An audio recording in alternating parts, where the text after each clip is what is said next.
असम के करीमगंज में बीजेपी के विधायक की कार से ईवीएम मशीन बरामद होती है, बल्कि पूरी पोलिंग पार्टी उस कार में पोलिंग पार्टी बैठी मिलती है, क्योंकि चुनाव आयोग ने जो सफाई दी है वो कहानी जैसी है। कहानी अच्छी है, बस विवाद इसे लेकर है कि कहानी सच्ची है या नहीं है। लोग उस कार को घेर लेते हैं, लोगों तक सूचना कहां से आती है पता नहीं। इतनी कहानी तो ठीक थी, लेकिन जब चुनाव आयोग का जवाब आता है तब कहानी कुछ और बन जाती है। अब कहां कोई चुनाव ऐसा गुजरता है जब इलेक्ट्रॉनिक वोटिंग मशीन को लेकर कोई घटना ना हो जाए और कोई अफवाह न फैल जाए। अमेरिका में ट्रंप ने चुनावों में धांधली के खूब आरोप लगाए, लेकिन वहां की व्यवस्था की साख ऐसी थी कि जनता और सुप्रीम कोर्ट को यकीन नहीं हुआ।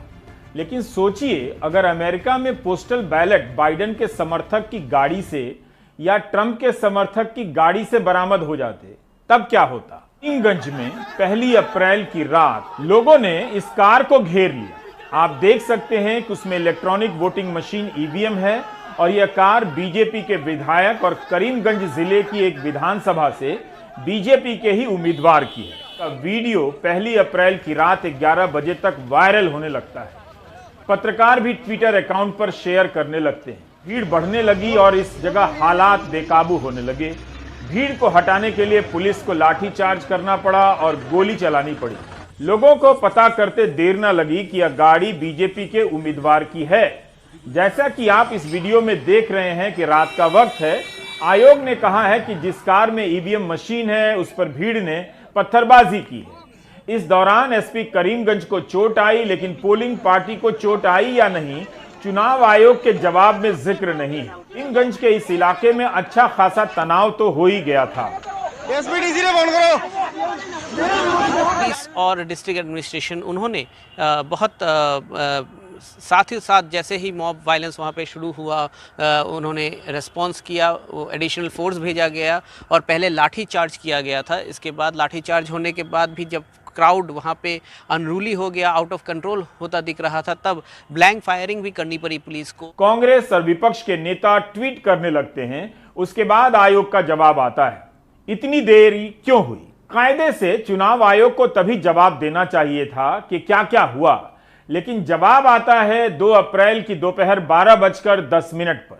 उससे कई घंटे पहले घटना का वीडियो पूरे असम में वायरल हो जाता है।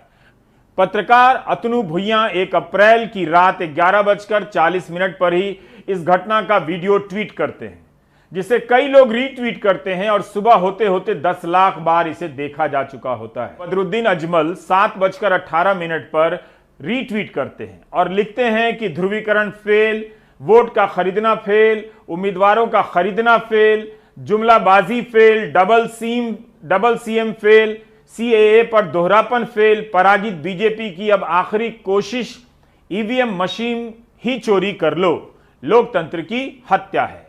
खेड़ा सुबह 8:34 पर चुनाव आयोग को टैग करते हुए ट्वीट करते हैं कि मैंने कभी भी ईवीएम वाले डिबेट को गंभीरता से नहीं लिया, पर यह क्या हो रहा है। सुबह 9 बजे से ही प्रियंका गांधी इस घटना पर ट्वीट करने लगती हैं। प्रियंका ट्वीट करती हैं कि जब भी ईवीएम को ले जाने वाली गाड़ी के पकड़े जाने के वीडियो आते हैं, वो या तो बीजेपी उम्मीदवार के होते हैं या उसके समर्थक के।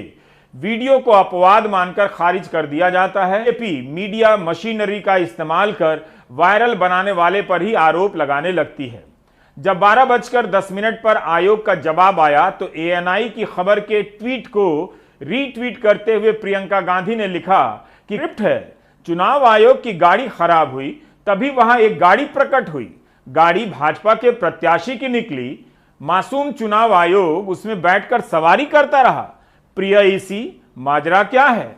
आप देश को इस पर कुछ सफाई दे सकते हैं या हम सब मिलकर बोलें ईसी की निष्पक्षता को वणक्कम। राहुल गांधी ने 12:15 बजे ट्वीट किया, ईसी की गाड़ी खराब, भाजपा की नीयत खराब, लोकतंत्र की हालत खराब, #EVMs।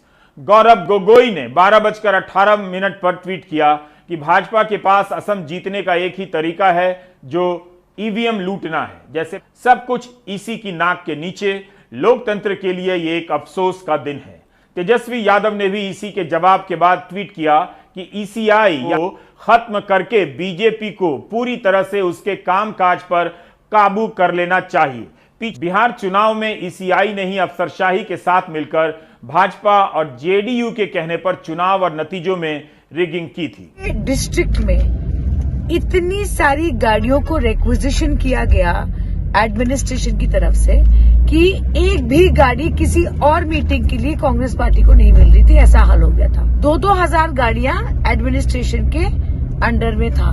तो ये मैं कैसे विश्वास करूं कि एक अफसर जिसकी गाड़ी खराब हो जाती है, उसमें ईवीएम मशीन है, अब किसी भी रास्ते में एक गाड़ी को रोके चढ़ती है और वो बीजेपी के कैंडिडेट का है।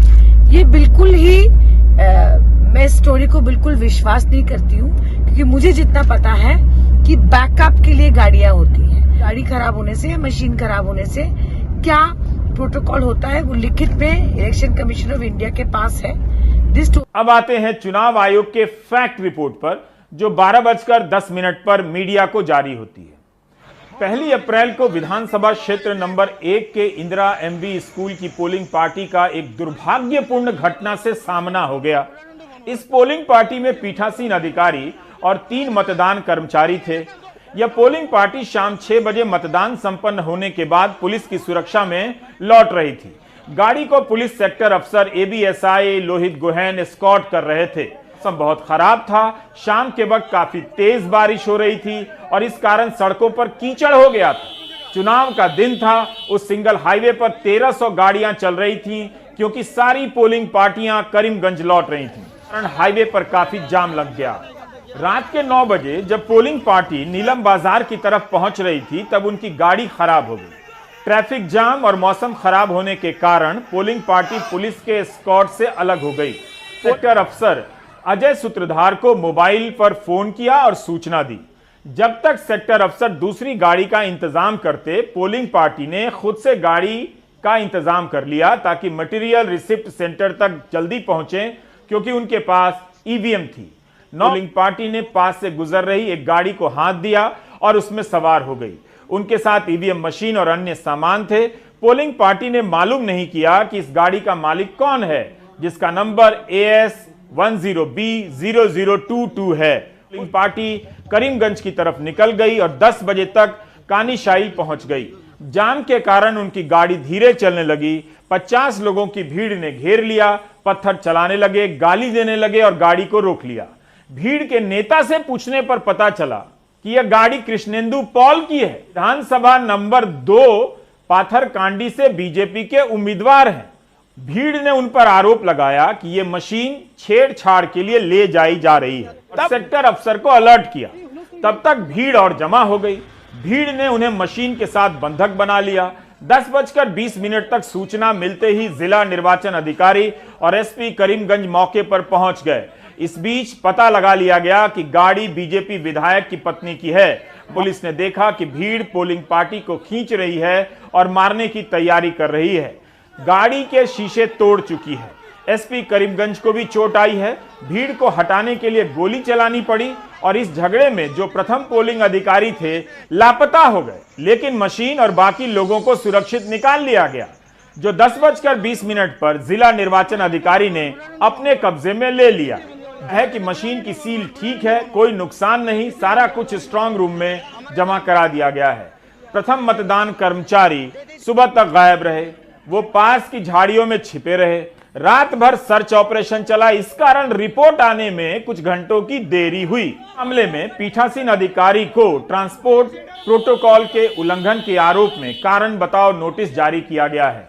उसके बाद पीठासीन अधिकारी और 3 अन्य अधिकारियों को निलंबित कर दिया गया है। सही पाए गए हैं। इसके बाद भी तय हुआ है कि फिर से मतदान होगा। स्पेशल ऑब्जर्वर से रिपोर्ट मांगी गई है।